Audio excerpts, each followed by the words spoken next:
ఎవరైనా సరే ఈరోజు మాట్లాడితే కూడా మాట్లాడాడు 3000 పెన్షన్ ఇచ్చానని. నేను చెప్తున్నా, ఆ రోజు నేను హామీ ఇచ్చాను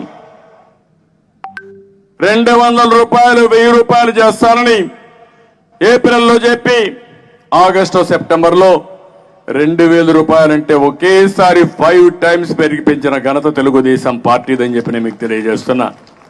ఆ తర్వాత నేను 2000 రూపాయలు చేశాను, 2000 రూపాయలు ఇచ్చాను. ఎన్నికల్లో 3000 రూపాయలు చెప్పాం, ఈ ముఖ్యమంత్రి 3000 రూపాయలు చెప్పాడు. ఎన్నికలు అయిన తర్వాత నేను పెంచుతూ పోతాను 250 రూపాయలు 250 రూపాయలని.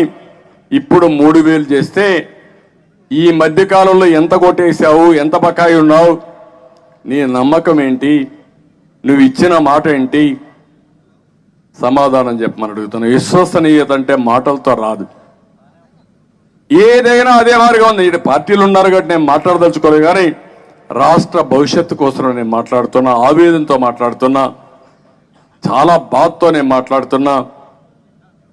మాట్లాడితే అందరినీ విమర్శించడం, అన్ని రాజకీయ పార్టీలు విమర్శించడం ఒక అలవాటుగా పెట్టుకున్నాడు. చెప్పేటి అన్ని అబద్ధాలు. వాళ్ళ ఇంట్లో మనం చిచ్చు పెట్టామంట. వాళ్ళ ఇంట్లో మనం చిచ్చు పెట్టడం ఏంటి? మీ ఇంట్లో మీరు చిచ్చు పెట్టుకొని మా మీద పడతారేంటి? నువ్వు ఆ రోజు సమాధానం చెప్పు.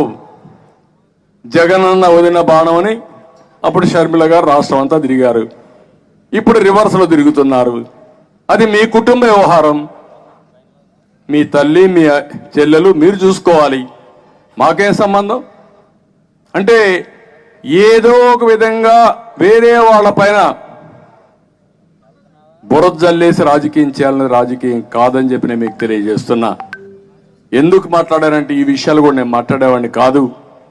ఈ రోజే ఏదైతే పెన్షన్ పెంచామనే కార్యక్రమంతో రాజకీయ పార్టీలను విమర్శించడం అనేది సబబు కాదని చెప్పి కూడా నేను మీకు తెలియజేస్తున్నా.